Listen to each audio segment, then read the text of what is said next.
Maîtrisez vos émotions les plus fortes par l'auto-hypnose. Combien de fois entendons-nous des gens dire, avec dépit, « Je n'ai pas pu me contrôler. J'aurais dû dire telle chose, mais j'étais trop timide. » Et ainsi de suite. Il y a des émotions agréables, bien entendu. Les émotions esthétiques, amoureuses. Mais il y a aussi les autres, négatives, la colère, la timidité, la haine, l'envie, la jalousie, l'impatience. Peu de gens sont vraiment conscients de la puissance des émotions, dans un sens comme dans l'autre. Une belle émotion grandit, élève l'âme, rend heureux. Les recherches scientifiques les plus récentes tendent même à prouver hors de tout doute que les émotions positives ont un effet direct sur le système endocrinien. Or, les glandes endocrines jouent un rôle capital dans le bon fonctionnement de l'organisme.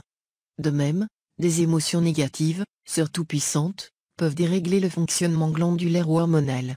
Chez la femme, il n'est pas rare de voir le cycle menstruel perturbé en raison d'émotions, souvent la crainte d'être enceinte, ou un chagrin, un stress quelconque.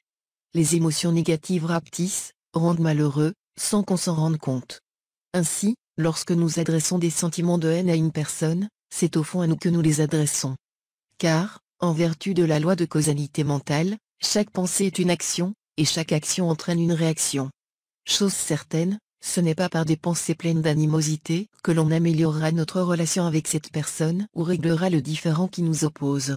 L'idéal serait évidemment de n'avoir que de belles pensées, de ne jamais se laisser gagner par des émotions négatives.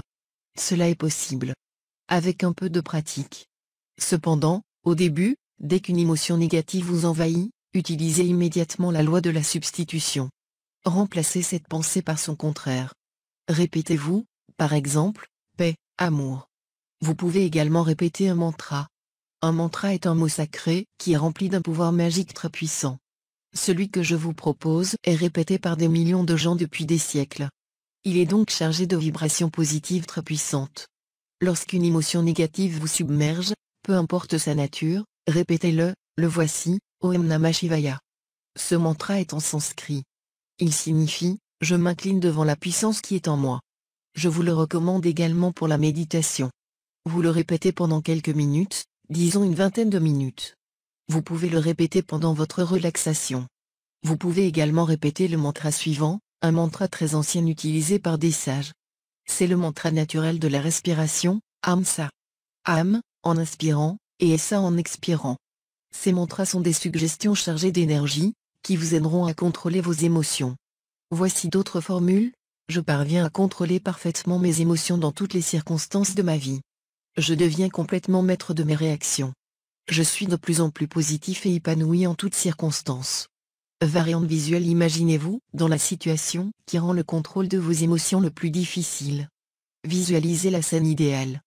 Si c'est la timidité avec les autres, qui par exemple vous fait bafouiller ou dire des choses que vous n'aimeriez pas dire, imaginez-vous à l'aise, confiant. Pour la colère, par exemple, vous circulez parmi vos amis ou vos compagnons de travail. Rien ne vous fait perdre votre calme, même les contrariétés les plus inattendues. Vos collègues et vos amis n'en apprécient que davantage votre compagnie.